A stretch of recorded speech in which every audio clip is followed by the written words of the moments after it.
अस्सलाम वालेकुम स्टूडेंट्स। आज मैं एक इम्पॉर्टेंट चीज़ डिफ़ाइन करूँगा। ये कंसेप्चुअल चीज़ है कि हम टेंसेस क्यों सीखते हैं, टेंसेस का इस्तेमाल कहाँ है इंग्लिश में। टेंसेस आपकी जान नहीं छोड़ते। स्कूल, कॉलेज, यूनिवर्सिटी, किसी भी लेवल पर इंग्लिश के जो लोग हैं, और ऑब्वियसली इंग्लिश कंपलसरी सब्जेक्ट है पाकिस्तान में। और फिर आगे आप इंटरव्यू की तैयारी करते हैं, कम्पिटिटिव एग्ज़ाम में जाते हैं, आइट्स, टॉफल, ओईटी, ओटीई, या मतलब कोई भी कोर्स कर लें, आपकी जान नहीं छूटेगी इंग्लिश से। अब वो उसमें टेंसेस का जो कंसेप्ट है वो सबसे इंपॉर्टेंट है। इंग्लिश में टेंसेस लैंग्वेज में उसको जहाँ सीखने जाए तो वो आते हैं। स्कूल से स्टूडेंट डिस्टर्ब होते हैं, उन्हें समझ नहीं आती कि ये टेंसेस क्यों सीखे जाते हैं, इसका अप्लाई क्या होना है, इसकी एप्लीकेशन क्या है, इसको यूज़ किधर करना है। क्योंकि कई लोग तो ये कहते हैं कि टेंसेस की ज़रूरत ही नहीं है। तो अब मैं ज़रा डिफ़ाइन करने लगा कि हम इंग्लिश में टेंसेस को किस जगह रखते हैं और सीखते क्यों हैं, और उसका आसान तरीका भी क्या है, ये भी बयान करूँगा आगे चलकर। इससे पहले आपको बता दूं कि अगर आप मेरे टेंसेस से रिलेटेड वीडियो लेक्चर्स देखना चाह रहे हैं तो आप मेरा YouTube channel Syed Ali Raza Kazmi subscribe करें, आपके सामने लिंक मौजूद है। और अगर आप मुझसे ऑनलाइन इंग्लिश लैंग्वेज कोर्स करना चाह रहे हैं तो नंबर आपकी स्क्रीन पर मौजूद है, आप मुझसे ऑनलाइन क्लास भी ले सकते हैं। अब ज़रा देखें जी, इंपॉर्टेंस क्या है इंग्लिश की, टेंसेस की। होता क्या है, हम बात करते हैं, गुफ्तगू जिसको राइटिंग में कहें या स्पीकिंग, सारी टेंसेस पर ही बेस करती है। फॉर एग्जांपल, मैं बोल रहा हूं, ये प्रेजेंट कंटिन्यूअस है। आप सुन रहे हैं या आप देख रहे हैं मेरी वीडियो, तो देख रहे हैं ऑब्वियसली ये प्रेजेंट प्रोग्रेसिव टेंस है, प्रेजेंट कंटिन्यूअस है। आप मेरी वीडियो सेव करेंगे या आप उसे पसंद करेंगे, ये फ्यूचर का टेंस हो गया। आप उसे इग्नोर कर सकते हैं, ये मॉडल वर्ब का टेंस हो गया। सो तमाम गुफ्तगू हमारी टेंसेस के अंदर रहती है, प्रेजेंट, पास्ट और future. It's all about timing, tense का सारा खेल है। अब अगर आपको टेंसेस आते हैं तो आप अपना मीनिंग प्रेजेंट, पास्ट और फ्यूचर का इजीली कन्वे कर सकते हैं। इसके बरक्स जो दूसरे लोग हैं, जो फैमिली है, वो कहते हैं इंग्लिश बोलने के लिए टेंसेस की जरूरत ही नहीं है। ये वो लोग होते हैं जिनको खुद टेंसेस नहीं आते। हार्डली आपको कभी कोई ऐसा शख्स नहीं मिलेगा जिसको खुद सारे टेंसेस आते हैं लेकिन वो कह रहा है टेंसेस की इंपॉर्टेंस कुछ नहीं है।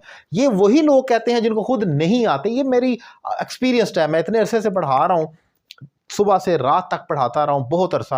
अब तो थोड़ी क्लासेस कम लेता हूँ, लेकिन इससे पहले बहुत कह लें कि उसकी इंटेंसिटी बहुत ज़्यादा थी। जब मैं सुबह से शाम तक पढ़ाता था, अब तकरीबन सुबह से शाम तक क्लासेस होती हैं, पहले तो रात तक क्लासेस होती थी और सैटरडे संडे को भी पढ़ाता था।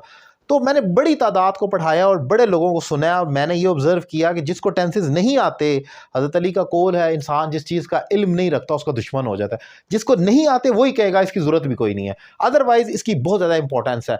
फिर जिसको टेंसेस नहीं आते वो अगर अपनी इंग्लिश बोलकर मीनिंग कन्वे भी करेगा तो उसमें मार्जिन ऑफ एरर रहेगा, गलती का एरर रहेगा। अगला बंदा जिसको इंग्लिश आती है, टेंसेस आते हैं, वो फौरन उसकी गलती पकड़ लेगा। लेकिन जिसको नहीं आते वो कहेगा इसकी जरूरत ही नहीं है, इतनी गलती पकड़ने की क्या जरूरत है। गोरे भी तो ख्याल नहीं रखते, नहीं रखते, हम मानते हैं, लेकिन उसमें भी जो पढ़े लिखे गोरे हैं वो ठीक टेंसेस का अप्लाई करते हैं और ठीक इंग्लिश बोलते हैं। अब अगर आपको टेंसेस आते हैं तो फिर दूसरे हिस्से पर इंग्लिश सीखने के लिए आपको वोकैबुलरी चाहिए होती है। वो आप उन टेंसेस के अंदर फीड करते जाते हैं और अपनी गुफ्तगू को तसल्सुल के साथ बोलते जाते हैं, लिखते हैं या पढ़ते हैं, दोनों सूरतों में।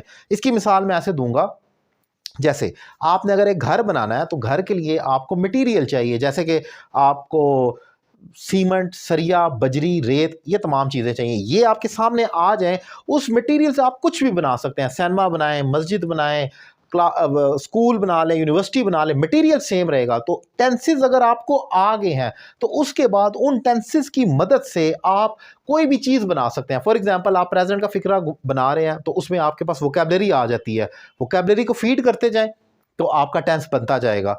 स्ट्रक्चर्स आ जाते हैं, नीदर नॉर, ना तो ना ही। अब टेंस आता है, ना तो अली पार्टी में आ रहा है ना हसन आ रहा है, प्रेजेंट कंटिन्यूअस टेंस है। हमें सिर्फ वोकैबुलरी नीदर नॉर की आती है, ना तो ना ही, उसको प्रेजेंट में रख के बना लें। ना तो अली पार्टी में आया ना हसन, पास्ट में चला गया तो हमने पास्ट में बना लिया। ना अली आएगा ना हसन, तो फ्यूचर में चला गया, तो टेंसेस आते हैं तो फ्यूचर में ले जाएं।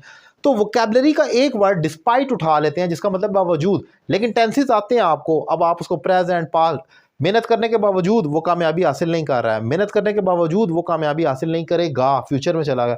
मेहनत करने के बावजूद वो उसने कामयाबी हासिल नहीं की, पास्ट में चला गया। तो सीखा क्या हमने? हमने ये सीखा, हमें जब टेंसेस आ जाते हैं तो हमें वो सही आने चाहिए। उसके बाद जो वोकैब्युलरी या स्ट्रक्चर्स होते हैं, एक-एक वर्ड को आप अप्लाई कर कर गुफ्तगू को बखेरते जाते हैं और सीखते जाते हैं। तो सबसे इम्पोर्टेंट है इंग्लिश में टेंसेस का आना। अगर आपको टेंसेस नहीं आते, मैं किसी सूरत ये मान ही नहीं सकता कि आप अच्छी इंग्लिश बोल या लिख सकते हैं।